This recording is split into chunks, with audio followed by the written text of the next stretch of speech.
ایک بہت بڑے مبلغ تھے، انہوں نے ساری عمر تبلیغ کی، تو آخری وقت شیطان آ گیا تو اس نے کہا خدا کو مانتے ہو؟ تو انہوں نے دلیل دی، حتیٰ کہ 100 دلیل دی، لیکن شیطان بڑا عالم ہے، اس نے وہ ساری، بڑا عالم ہے، بڑا عالم، وہ ساری دلیلیں علم کے زور سے رد کر دیں۔ پھر ایک وقت حضور غوث اعظم کی محفل میں تھوڑی دیر بیٹھے تھے تو آپ ظاہر ہوئے، متمثل ہوئے سامنے، آپ نے کہا کیا میں بے دلیل مانتا ہوں؟ تو اس وقت انہوں نے کہا میں بے دلیل مانتا ہوں، تو شیطان بھاگ گیا۔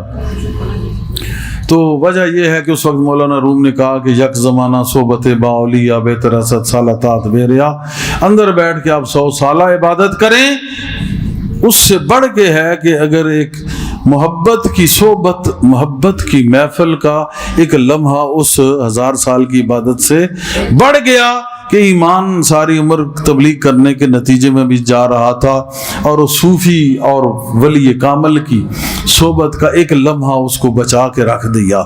تو ایک وہ لمحہ 1000 سال کی عبادت کو کراس کرتا ہے، اور آنے کا مقصد اپنے باطن کی اصلاح ہے، دل کا ذکر کرنا ہے، تصور شیخ اور فناف شیخ ہونا ہے، اور ہر طرف اس کو اپنا رہنما نظر آئے، تو انشاءاللہ پھر یہ آپ پہ چیز غالب آئے گی، اور صحیح راستہ جو معرفت کا ہے وہ تمہیں عطا ضرور ہوگا۔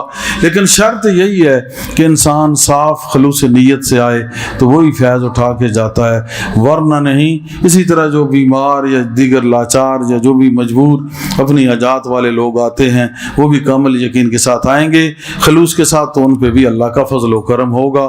میں نے پہلے دن کہا تھا کہ مرید کا معنی سمجھ آ جائے تو سارے بل بھی نکل جاتے ہیں، اور مرید ٹھیک بھی ہو جاتا ہے، اور سارا ٹھیک کر بھی دیتا ہے۔ آئندہ کسی کی کوئی شکایت نہیں ہونی چاہیے۔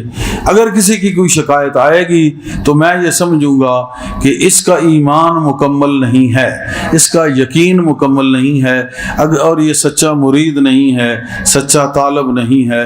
اگر اس کا ایمان و یقین مکمل ہوتا، مرید اور سچا طالب ہوتا، تو ان 12 دنوں میں اس کا کوئی عذر نہ ہوتا۔ اگر عذر آ گیا تو سمجھو اللہ نے اس کو اس محفل محبت سے خود دور کر دیا ہے، اس کو پھر ہم بھی قریب نہیں کر سکتے۔ جس کو اللہ دور کر دے اس کو میں نہیں، کوئی بھی نہیں قریب کر سکتا۔ اس وجہ سے یہ یاد رکھو، جو پہنچ گیا وہ اللہ کی طرف سے پہنچ گیا، جو نہ آ سکا اس کو اللہ نے ہٹا دیا۔